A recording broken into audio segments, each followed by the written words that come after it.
Hi and welcome to Slick Willy Flying. What we're going to talk about today is surf fishing. So anyone who knows me, all my friends know that I really enjoy surf fishing. I love getting up really early in the morning before the sunrise, getting to my beaches and hitting that surf. And my target species are usually snook, tarpon, bonefish. I have actually caught one permit surf fishing. It was small, but it was a permit. Sea trout, jack snappers, kudas, you name it. So what is the way I surf fish? I travel light. I have my rod, needle nose pliers that doubles as a cutter and doubles as a forcep. I travel with one box of flies and maybe a little backpack with, I don't know, a rain jacket or something. Super light. I'm just walking and keeping it as simple as possible. I don't even take water with me because I'm only going to fish for a few hours. Usually I fish until the triathletes show up. I'm in South Florida, or grew up in South Florida. I'm in Sweden now. And the triathletes, they start swimming parallel to the beach, and that kind of that makes it less fun. So real quick, here's a typical fly box for me fishing the beach. I have a few larger flies like this here, where if I think there's some tarpon around that I need a little bit better hook for tarpon, this is a good fly that I can easily get a good strong hook up. I do the same in a few different colors and a few different styles, but again, beefier hooks, and I can definitely get some hookups. I also consider my materials like craft fur, deer hair. Craft fur sinks a little faster than deer hair if I think I need to get the fly down. If there's a lot more current one day or another, and the flies just aren't sinking. And then a lot of times what I'm targeting is snook, and the snook tend to be in that really turbulent water. So I'm trying to use a variety of colors that become a little bit more visible. You see I have some Chartreuses. Of course, I never go anywhere without natural baitfish mullet looking fly. And this one happens to be craft fur. I use a variety of different materials. I also like to have flies that can easily be confused for any kind of a crustacean, whether it's a crab or a shrimp. This is the workhorse. This video was recently released, and this is a great fly in that turbulent water. They can confuse this for a variety of things, and by they I mean the fish. Then I also consider the size of my lead. Again, sometimes I feel like I really need to get the fly down, and other times I don't. And it really will determine whether I'm going to use big dumbbell eyes or whether I'm just going to use a little bit of bead chain. So that's pretty much my philosophy when I'm fishing the beach. I like to keep it simple because I am walking. And I like to have flies that can be easily confused for a variety of things. In Sweden, if I'm walking the surf, it's for sea run trout, and I have a nice little selection of flies for sea run trout, and these are just appropriately sized hooks that match sea run trout. That's all this really is. Otherwise, it's a very similar box. I have a lot of shrimp looking patterns. And this is a fly that the video is going to come out soon. I'm probably going to mispronounce the hell out of this. It's called a Mukis or Mukis. I'm not really sure. This is a pattern that's very, very popular in Scandinavia. You can see I have a tag. I've used this fly, so you can see that I don't just tie for video's sake. That was purely random. And I like tying them in a variety of colors. And again, it's all about using the appropriate hook for the target species.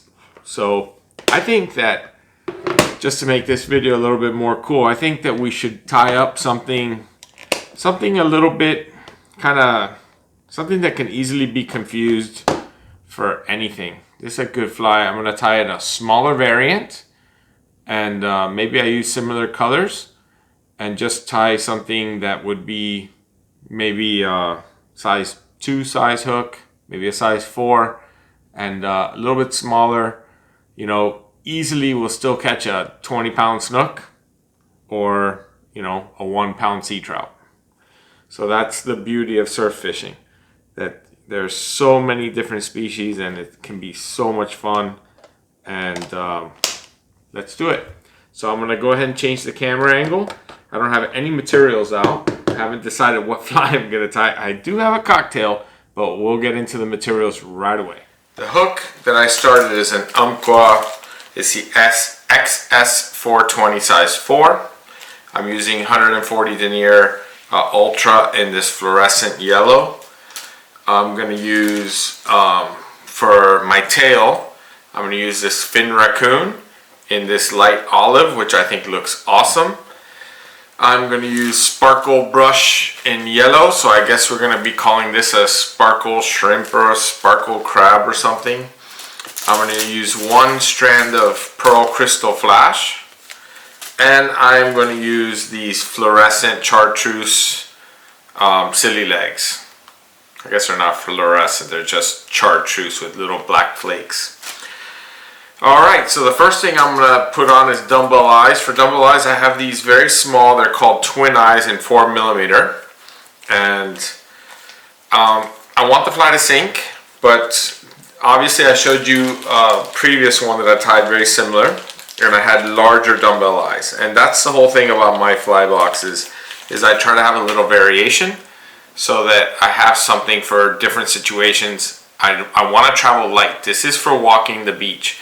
So what I'm doing is I'm leaving myself about 1/4 of an inch, you know, about 5-6 millimeters back from the eye, so I can make a head, have a spot to put on the weed guard. And it's just a few wraps in each direction. I know that you can't see the dumbbell eye, but it's impossible for me to film this and attach it at the same time. So I don't count wraps. You know, 5, 6, 10, 12, whatever makes you happy, to where you feel like it's on there. And then this is the important part, over the hook, I call it figure eights, over the hook and under the dumbbell eyes. And what that does is that cinches tight all those previous wraps. So that's perfect. Now a lot of times you'll see me use super glue there, and that's fine, you can. I'm not using super glue now because I've already put a little bit of super glue on all of it, and I'm going to finish this fly with UV resin. So now it's time for the fin Racoon. You don't need a lot. In fact, less is more. I want this fly to sink, and really the way that flies can sink is that water must travel through the materials. You know, in the world of dry fly fishing, when people tie dry flies, the reason those flies float is because they tie the materials on so tight that water doesn't travel through them. And of course there are materials that float. So for a length, I don't want a crazy length. I mean, it's hard for me to say the length. I guess you could see it. I'm looking at just the thick part of the fin Racoon. It's about a hook shank that I'm going to have. And then I want to trim it so that the butt ends are going to go right up against the dumbbell eyes. Then I use the entire body of this to make a body for the fly. So I bring my thread up, spin it so that it wraps the correct way, and now I want to capture the butt ends, 2 loose wraps. Now I'm going to work it around the hook. And once I feel good that it's around the hook, I just cinch it tight, just like that.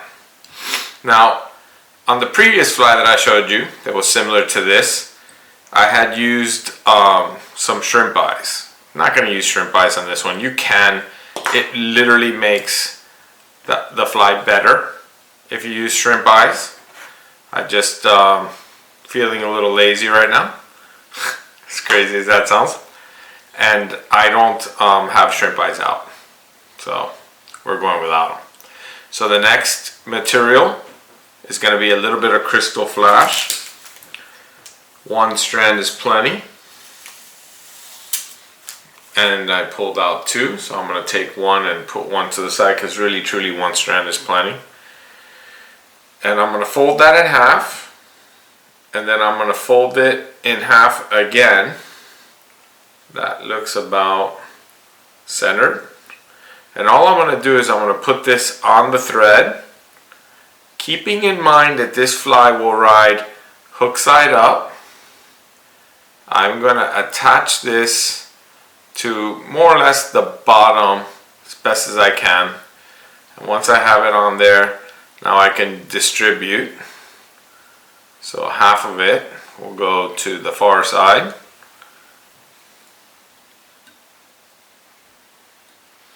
And the other half will stay on my side.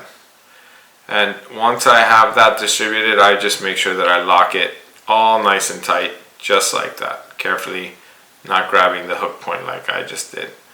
And now you could trim it later or you can trim it now. I'm going to go ahead and trim it.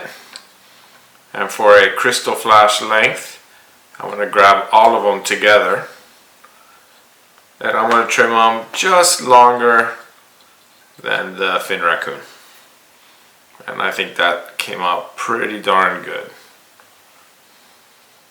Yes, that's good. I like it. So the next material that I'm going to put on is silly leg. And I didn't pre-prep them because I wanted to show this. So I'm going to pull apart three. You know, you can easily make this fly with two, but there's three legs separated. And now I'm going to actually take my scissor and I'm going to trim that off instead of ripping them off. You see probably a lot of people just rip them. I think it run the risk of damaging the legs, other legs. And then I even cut these apart instead of ripping. It takes a second to cut, and you just don't damage anything. You know, where I'm living, a lot of my materials are mail order. My fly shops here don't really carry stuff that I want to use for a saltwater fly tying. So now I'm going to take one silly leg. I'm going to do the exact same thing. Halfway on the strand on the thread, so it's pretty even length on both sides. And it's important that you get them pretty even here because I'm going to use pretty much the entire length of the rubber leg. Now this time it doesn't matter, I'm going to put the rubber leg on top, which is going to be the bottom of the hook, and there's a reason. Silly legs float. So the action of my silly legs is going to be very different than the action of the rest of this fly. I do want to distribute them, one on each side, putting everything more or less where you want it. And this Krystal Flash is fighting me.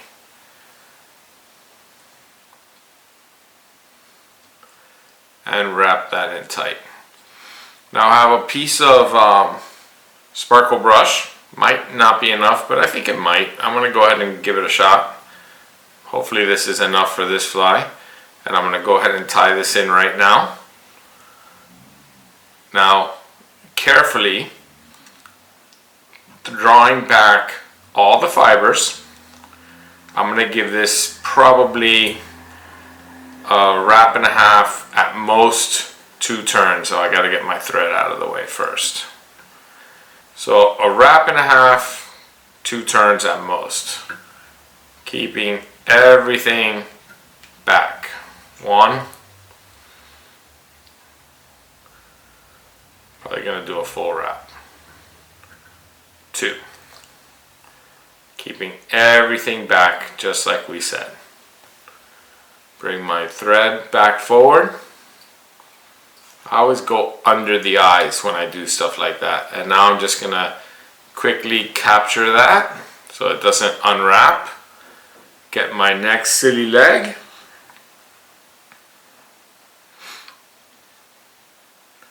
Again, pretty even.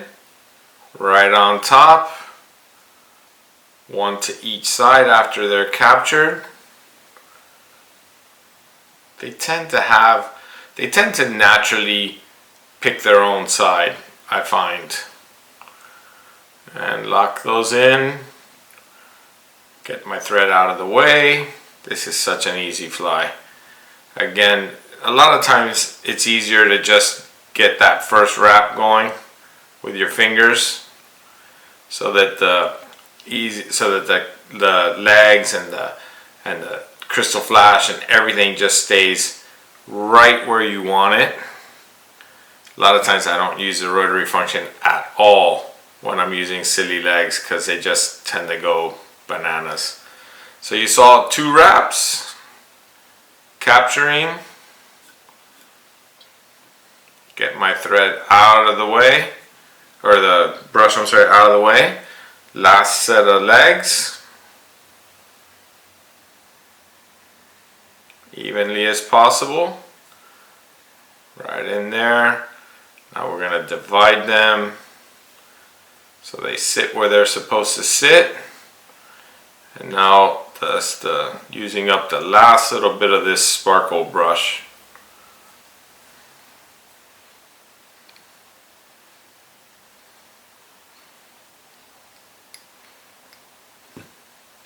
Perfect. That came out perfect. I had just enough sparkle brush for this fly. So I'm going to use my wire cutter, because there's literally no way that I could helicopter that little spot off. And I'm going to go ahead and take off that wire. Just like that. Now it's important that you push that down and cover that good with your thread, because I mean, that could scratch you, that could get caught on your fly line, on your leader, you know. I just don't want to have anything go wrong because of that little nub of wire. Perfect. So the next step that I'm going to do before I go ahead and put UV resin is I'm going to dig out any of these sparkle brush fibers that I might have trapped. I tend to go in both directions with my needle. Super simple. And now once I've done that, now I'm going to make sure that everything is on the correct side, the legs are all on the correct side, everything is where it's supposed to be, which is sometimes easier said than done. Alright, everything looks like it's on the correct side now, 3 legs on each side, because the next step is a little bit of trim work. So you see I'm fluffing out the flash, the sparkle brush. I'm making sure that my legs are all sitting in the correct side. And what I'm going to do is, very carefully, without cutting off too much and without cutting off the legs at all, is I'm going to trim up a little bit of this sparkle flash that's going to sit on the bottom. I don't want to cut the tail. I definitely don't want to cut the crystal flash. I just want to trim a little bit of this sparkle flash. And what this does is it will make the fly swim a little bit better right side up. Just like that. That was perfect. Alright. Now we can trim the legs. I take all the legs into my fingers at once, all 6. And I really want the legs to be quite long. So I'm just going to grab them right at the tip of the legs. And I'm going to bring my scissor right to, I'm not stretching them, I'm just keeping them straight. And I'm just going to clip them all at once. Perfect. Beautiful. Now I make sure that they go back onto their appropriate sides. Just like that. Beautiful. Everything is looking great. So now it's a whip finish and a weed guard. So just getting everything where I like it. So I'm going to put a little bit of this yellow on the front. So you've seen me do plenty of weed guards where I just take one piece of hard mono, put a little flat spot on and make a simple weed guard. So today I've decided to make the double weed guard, if you will, where it's 2 little pieces of weed guard sticking up. just to give you a little variety. So I'm using my wire to cut, my wire cutters to cut the hard mono because I don't want to damage my scissors. So here's a piece of hard mono, 20-pound hard mono, and I'm going to go ahead and fold this in half, pretty even, in half, so that it has this little, almost like a V. And then I'm going to go ahead and bring it up, maybe not all the way up, so it's just sticking down just a little bit. And now carefully, I'm going to capture that right there. Just like that. And now I'm going to go ahead and put a couple wraps behind. Silly legs are sometimes a nightmare. But I have a fix for the silly legs, if you bear with me. I have this little girl's hair clip that I can take all this stuff, the craft, the Krystal flash, the silly legs, the sparkle brush. I can get everything going backwards in the direction that I want them to. And I could come in with this little hair clip and make my life a whole lot easier. So I'm going to come behind a couple wraps.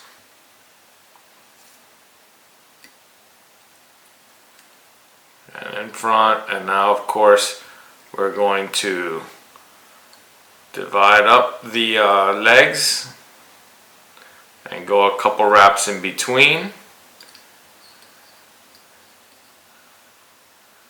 Both sides.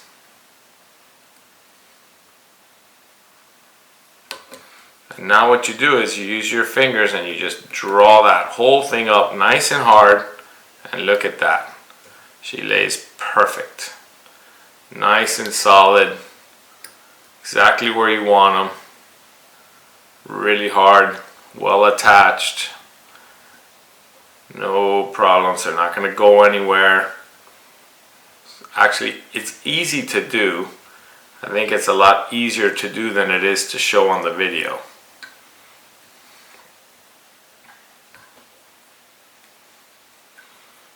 Doing a few wraps behind.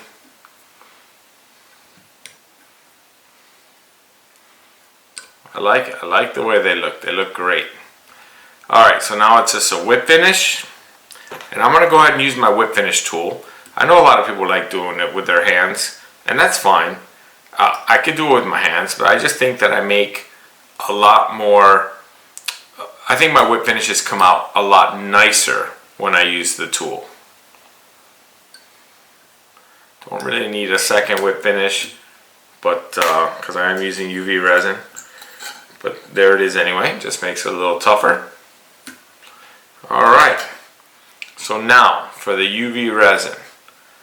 One thing that I really like to do is I like to look at my fly under the UV lamp first.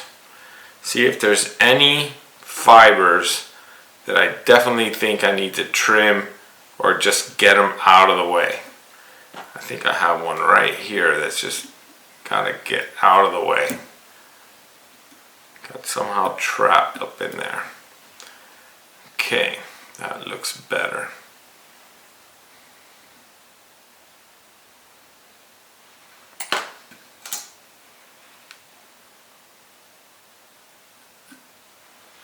Alright, so now I'm going to get my UV thin, and first, before I get my UV thin, I'm going to recapture everything. Just making sure that everything I can is out of the way, just like that. Now I'm going to put a little layer of UV resin right between the dumbbell eyes and on the knot itself.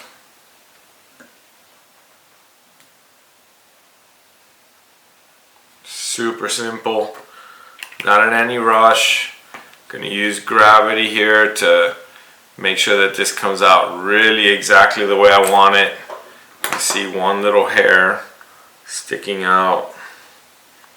I get my scissor and I'm going to trim that before I dry anything up, before I cure it, just like that. Making sure that the weed guard looks perfect. And now I just zap it. And now that's it. None of that's going to move ever. And this fly just became pretty darn bulletproof. It'll sit in my windowsill all night, or I'm sorry, all day tomorrow, and just cure. And I'm not going to tie another one, so that's fine. So there it is. I guess we're going to call this a Sparkle Shrimp. I mean, that's as good a name as any. I didn't put shrimp eyes on this one. I put shrimp eyes on the previous one I showed you. You know, when I'm walking the beach, this is a fly that I'm normally going to cast into that turbulent, like, shore break. Because the snook are in that turbulent water where everything is getting spun up and, you know, disoriented, and they're just hunting in there right off the edge of that turbulent water.